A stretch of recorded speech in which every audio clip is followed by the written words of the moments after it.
Έχουμε το 13-52, είναι ο Μαλής. Ναι, κοίτα προς το πίσω.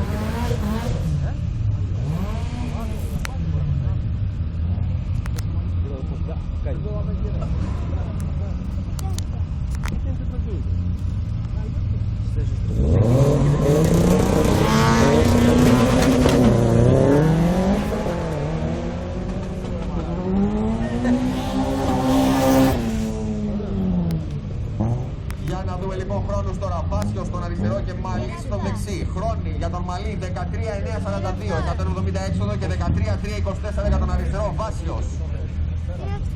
Μετρώ τέτοιο, ο καθένας στο κινητό του. Πάει.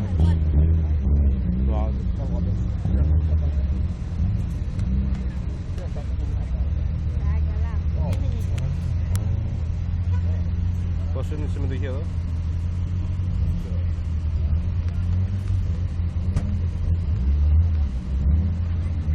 Έχουμε τον Τουρκοχωρίτη στο δεξί διάδρομο με ένα πολύ δυνατό Πεζό και στον αριστερό διάδρομο έχουμε το Σιόκα με ένα πολύ δυνατό Α4. Για να δούμε. Ωραίο, βάρτρο είναι. Βάρτρο.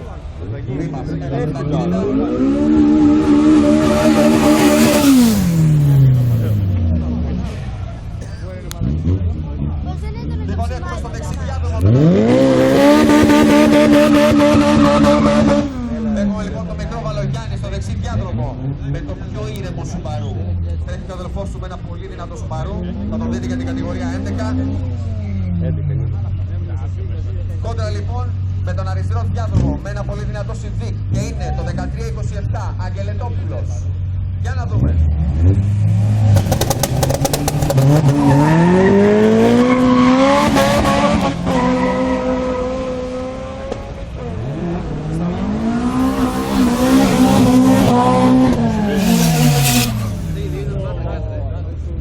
Για να δούμε και χρόνους για τον αριστερό 13-5-5-5, ενώ για τον Βαλογιάννη πολύ καλός για την 13 με χρόνο 13-0-85 και 169 έξοδο.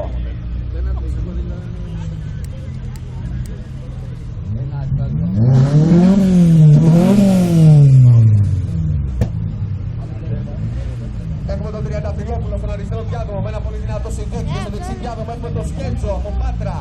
Πολύ δυνατός ο Σκέτζος με το έμο του. Για να δούμε τι θα κάνει και με τον γκολ. Ένα χειροκρότημα και για τους δύο. Πάμε να ζεσταθούμε λίγο.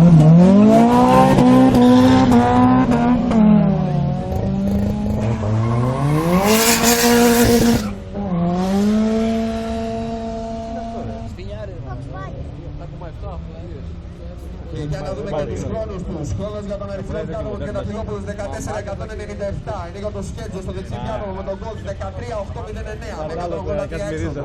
Είναι πιο γρήγορο. Κάνουμε μια διακοπή για να επιστρέψουν τα αυτοκίνητα από την κάτω μεριά της πίστας και ξεκινάμε ξανά. Κατηγορία 3.